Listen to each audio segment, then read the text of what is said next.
E dinit, truri i burrave plaket ndryshe nga i grave.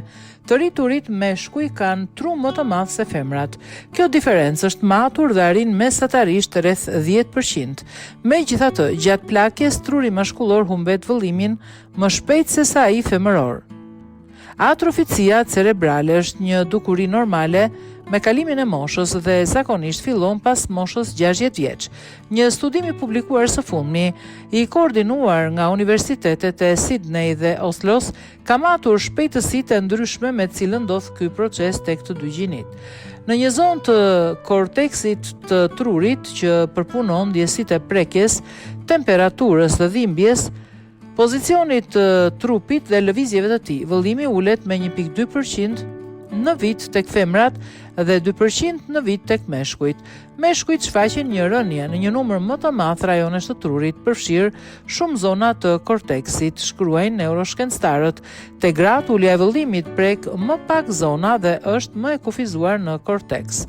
Studiuesit përfshin pothuajse 5000 vullnetar dhe u bën atyre rezonanca magnetike të trurit të përsëritura pas 3 orë ose më shumë vitesh. Të gjithë individët e studiuar ishin pa probleme njohse, pavarësisht reduktimit të vëllimit të trurit me kalimin e viteve. Ajo që i habiti studiuesit ishte mungesa e lidhjes mes madhësisë së trurit dhe demencës. Qëllimi i tyre ishte të kuptonin nëse atrofia e trurit mund të ishte një tregues i rrezikut për të zhvilluar Alzheimer. Duke qenë se Alzheimer i prek 2/3 e rasteve gratë dhe duke qenë se lidhet me moshën e shtyr, neuroshkencëtarët prisnin një rezultat të kundërt nga ai që gjetën. Nëse truri femëror do të tregonte një reduktim më të shpejtë të vëllimit krahasuar me atë mashkullor, kjo do të na ndihmonte të shpjegonin përhapjen më të madhe të Alzheimerit te gratë, shpjegoi një nga autorët e këtij studimi. Nga Universiteti i Oslos, shumë sëmundje neurologjike prekin ndryshe dy gjinit. Autizmi, disleksia, çrregullimi i vëmendjes dhe hiperaktiviteti janë më të shpeshta tek meshkujt, ndërsa depresioni, ankthi dhe anoreksia janë më të zakonshme tek femrat. Megjithatë, deri tani lidhja mes këtyre dallimeve dhe strukturës së trurit ka qenë e paqartë për shkencëtarët. Edhe vetë diferenca në vëllimin mes trurit burrave dhe grave në moshë të re nuk ka lidhje me koeficientin e inteligjencës, siç ky fundit ndryshon shumë nga individi në individ, por jo e lidhur me gjinin.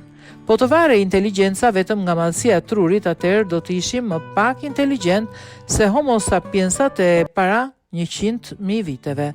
Pasi për arsye ende të paqarta, truri ynë është zvogëluar me 13% që prej asaj kohe. Sot asnjë ekspert nuk mund të dallonte me sy të lirë një tru mashkullor nga ai femëror. I pari që ja ka dalë ta bëj këtë në vitin 2024 ishte një model inteligjencë artificiale i trajnuar për të njohur detaje shumë të imta në rezonancat magnetike të trurit në një eksperiment Universitetit të New Yorkut publikuar së fundmi. Një tjetër studim i publikuar po këtë javë, por i kryer mbi minj, sugjeroi një pistë tjetër për të shpjeguar përhapjen më të madhe të Alzheimerit te gratë.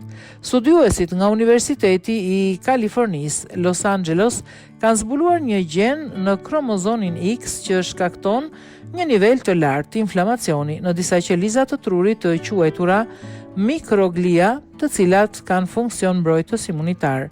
Duke qenë se gratë kanë 2 kopje të kromozonit X, aktiviteti i këtij gjeni inflamator është 2 fish më i lartë se sa tek meshkujt.